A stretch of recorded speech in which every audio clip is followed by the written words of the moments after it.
What we said yesterday about the Lions, and they did a good job of pushing that out on our social media channels. Hope you follow us. Your Trinity example, where the owner, general manager, coach, in lockstep, picked up some steam a little bit. Picked up some steam for sure, and maybe, just maybe, some national members of the media are noticing. Yeah. I don't know, but Ryan Clark's got his own thoughts. I think he's a self-promoter. I'm not a huge fan, but I do know this guy loves to talk football. He's connected to the sport. Here's what he had to say. It's very similar to what Braylon had to say about the Lions organization, and kudos to them for getting in front of this for Aiden Hutchinson. Here it is. There is no team in the NFL that I'd rather be drafted to than the Detroit Lions. Because? If you go to the Detroit Lions, one, you're going to be developed. Yeah. Amon-Ra St. Brown, J-Mo Williams, Aiden Hutchinson. Penei Sewell. Two, you're going to be paid. Yep. It is such a compliment to not only Aiden Hutchinson, but Brad Holmes. He said, look, you're coming off an injury. Yeah. If you can show me that you're the same person, I promise I won't make you wait. Yeah. I promise you'll get paid. And he kept his word. It's good stuff, don't you think? I mean, I don't like agreeing with him, but he took it on an angle that is fair. I mean, Brad Holmes said, if you're going to get paid, show us that you're healthy, and we will reward you. He's a man of his word. It's what you want to say about Brad Holmes. That dude follows through. Yeah, compartmentalization is a real thing because I can compartmentalize the fact that I don't necessarily care for all the antics of Ryan Clark, but he's definitely right in this regard. The Detroit Lions, they just do it all the right way. So not only do I know if I get drafted by this organization, they're going to take the time to see who I am, care about who I am, care about my family, make sure that I meet the criteria to be drafted. So if I get drafted by them, I know I'm their guy. Let's start there. Then, two, like you said, player development, so underrated. So underrated. People ask what was the difference between Jim Harbaugh, and I know every time I say this, I get jokes, and fine, you can fire away all you want to. All the asterisk stuff, that's cool. I'm here for it. But the player development side of the players from 21 to 24 was the difference in Jim Harbaugh from 2015 to 2020. There was no player development. Like, you got guys that were coming in number one players in the country not getting better. Rashawn Gary, he's number one player in the country. Yeah. He was a better player as a freshman than he was as a junior. Oh, easily. It took him to get to the NFL, to get the coaching, to get the player development. So now you have, I know I'm going to be developed. A lot of times organizations will draft a player, then not put the right coaches around him to develop him, not put the right system around him or put him in the right system or give him any type of assistance to make sure that he can be the best player they drafted. If I drafted you third overall, Cleveland Browns, then let me give you a system that might work for you. Let me give you a coach that can work with you. Let me give you some consistency. And that's what the Lions do. They give you consistency. They give you coaches that know what they're talking about. So not only do they draft you, they give you the development to put you in the situation to get the bag, to get the money, to get the contract. Penei Sewell, Hank Fraley, Amon-Ra St. Brown, Antoine Randall, Jared Goff, who wasn't drafted here but came here to get better.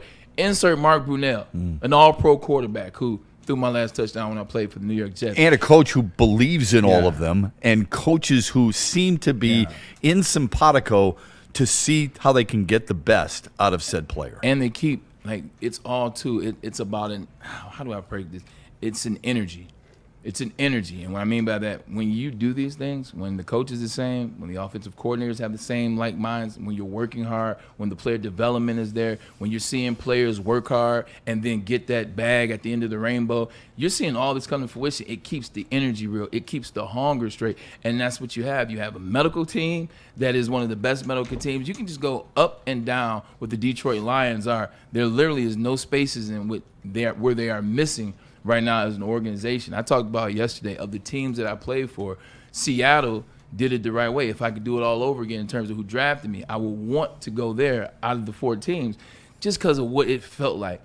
That's exactly what Detroit is. That's exactly what Ryan Clark is talking about. To get drafted to a team that I know my coach is a damn good coach. I know that my position coach is going to be tapped into the coach, and he's going to be a good coach, and he wants me to get better. And that the team is like this, you legitimately are – you're walking into an amazing situation being drafted by the Detroit Lions, and it's one of the rare times, Shep, with any organization in any sport around the world where if you come into this space and you get drafted by the Detroit Lions and you don't succeed, I have to say, sorry, it's not on them. There's something wrong with you. Like, if you don't succeed and you're a first round, second round, third round, hell, any round pick, and you don't succeed, then the onus is not falling on anybody but yourself. That's what they've shown me in these last 4.5 years. They've shown me that, hey, we've put guys in position to succeed. We've put everything in front of them that they can use, that they can need, and even support. Look at the Jamison Williams situation. Whether you agree or not with him being fined for the gambling stuff and them not knowing the rules of gambling, speaking of not knowing rules, like there were some instances, there were some things in which his arms had to be wrapped around him, and they wrapped them around him so much that they paid him $30 million to be a decoy. So this is the type of situation he is as of now. We'll talk more about that, but I think Brian Clark has, he hit it out of the park on this one. This is the franchise that's setting the tone that you want to be a part of. If you don't have success getting drafted to the Detroit Lions, it's probably on you.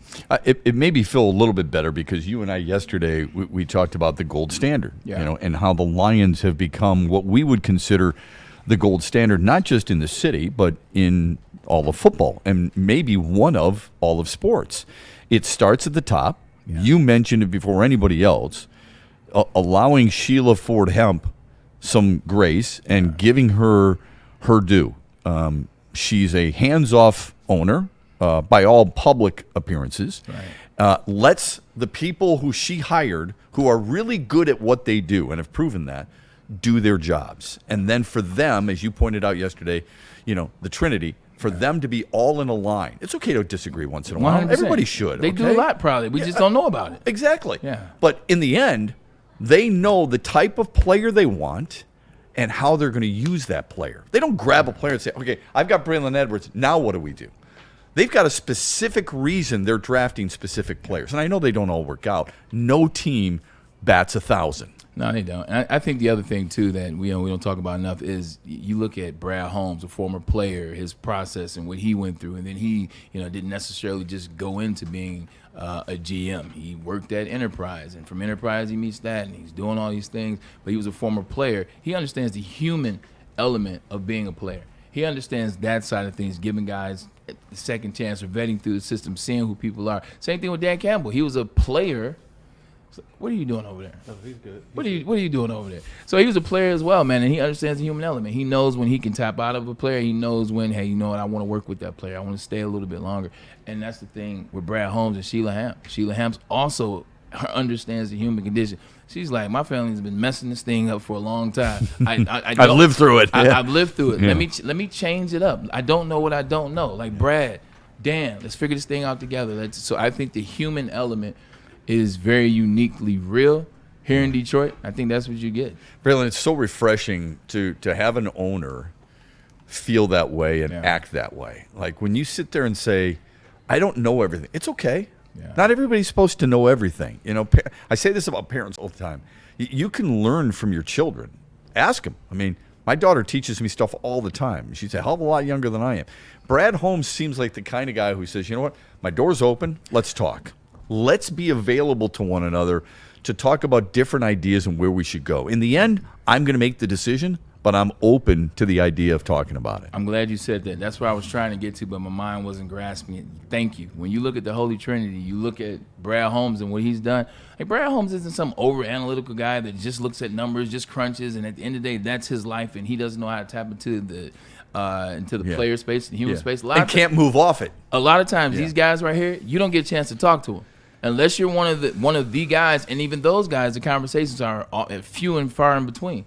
Like, he's available. He's down to talk. Hey, this is what's going on. Hey, you want to talk about your contract? Come on, we can do this, that, and the third. Dan's the same way.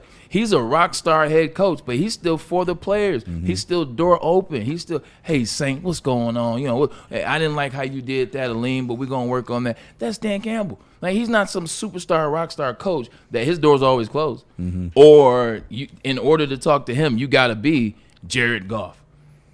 You see, I only said the quarterback because that's how some of those coaches are. If you ain't the quarterback, it ain't this for effect. We ain't got nothing to talk about until I need to talk to you. These guys want to talk all the time. If you have something to talk about, the door is open. The conversation can be had. And I think Sheila is that type of owner. You get a lot of owners in this league where you only see them on Sunday. Yeah. Yeah. Like Paul Allen, rest his soul. I only saw Paul Allen on Sundays. Randy Lerner, Cleveland Browns. I only saw Randy on Sunday. Like Woody Johnson, I saw all the time, annoyingly so. Sometimes that can be a good thing. You're staying away for effect and for purpose, and maybe they've got other things going on in their lives. I understand that, and maybe they just want to get away, so they allow their football people to do what they do. I just think what's great about this whole situation is that we used to be sitting down and interviewing people who thought they were the smartest people in the room, specifically Bob Quinn and Matt Patricia. If you didn't believe that they were the smartest person in the room, stick around for a moment. They'll tell you. 100%. Jim Schwartz. It's the Patriots. Yeah. So you telling me a pencil in the ear doesn't make me? I'm sorry, it doesn't. I know that's hard to his believe. defense but right now is but it's pretty true. good. Yeah, but Jim Schwartz felt the same way, right? I mean, the smartest guy in the room. These guys are the smartest guy in the room. They don't have to tell you. Yeah. You know it. You recognize it. You hear it. You feel it without them being condescending. And I think that goes a long way too. And I don't know if that's the player in them or not. Yeah. I don't know how much more you as a player respect a coach who did play, a general manager who did play, those guys who have experienced what you experienced. Maybe that does matter. At the end of the day, they're good. They're damn good at their job. And that's what matters the most. The athlete side of it, though, there's some connectivity there. Like, when you're having a conversation, there's some language you guys know. Yeah. There's conversation you guys know. Like, a lot of times you have GMs, like, outside of the money aspect and what your stats are, they don't know football. They don't know what goes on. They don't know about you and your wife and, trying to have kids and, it didn't happen this time and there was a miscarriage and now you're trying the second time. They don't dive in that because they care less. But guys like Brad Holmes, I guarantee you, and you have a baby, he's going to be one of the first people to call. They know the person, not Congratulations. just the player. 100%. Yeah. Speaking of that, John Morton said something interesting at practice today. This got a lot of play on social media. And somebody had asked him about Jamison Williams. Mm-hmm. John Morton said he, as in the coordinator, Right. has failed Jamison Williams. He said, I wouldn't blame him if he were mad at me as a coach. I'm synopsizing here. He said, I have to be more creative and dip into the archives to find ways to get him open. I think that's pretty refreshing. I don't want to hear it every week. I want to see what's done about it. But while we're all complaining that he's a decoy and we're all complaining that he's overpaid and complaining that he's not putting up the numbers that we're used to putting him up, and we're equating it to an A.J. Brown situation, Jamison Williams hasn't acted that way. Yeah. But it shows you the communication between coaches and players and how they have to be real with one another. One of the conversations we were having going into the bye week last week was just about where are we at in the season. And one of the things I said I want to see better is getting Jamison Williams involved, not in the beginning, the whole game. Mm-hmm. Like, and everybody's like, oh, well, we're winning, it doesn't matter. You just get him involved. Like, just keep it rolling. No, because I want them to understand how to use him now. I want that thing to start getting going. So by the time you get to the Rams, the Eagles, December, January, there's already some rhythm. There's already some rhythm there from J-Mo. I'm happy he said this out loud. Now, I don't want to hear it to your point every week, but I'm glad he said it once. You know what it really was, too? This is to calm J-Mo down. Because not that J-Mo's doing anything out loud. Like, he's blocking everybody. He's got the smile on his face always. But when you have a stud wide receiver like that, when you have a guy that you're paying some money to like that, it comes with the territory. Mm-hmm. Not that you want to shine and, look at me and I got as many touchdowns as Amon-Ra St. Brown or yards. It's not. I want to contribute. Mm-hmm. Like, I got drafted first round, 20 picks moved up to contribute. You paid me this money to contribute. So allow me to feel like I'm contributing. By telling this to the media is really telling J-Mo, I got you. Like, hey, don't worry. Like, I made this public. You can't make something public and then not throw him the ball this coming game against Minnesota. And also Minnesota, this is a good jumping off point for him. This is a good coming out party after the bye. So I like it. He's telling his guy, we're going to get you the ball. He told the media, everybody can hear it, everybody can see it. And now what that gets out of J-Mo, not saying he wasn't doing that, he's going to take that level of practice up this week, and you're going to see him shine on Sunday. His response, no sweat, which it tells you about how he's grown as a player. He played at Alabama. Like, when you play at Alabama, I don't care how good you are. It ain't going to be your game every night. Game, yeah. Every game's not going to be your game. When you play with as many stars and studs, he played with Jahmyr Gibbs. He played with John Mechie on that team. And some studs, he played with some guys. he gets it. Yeah, he gets it. Good for him.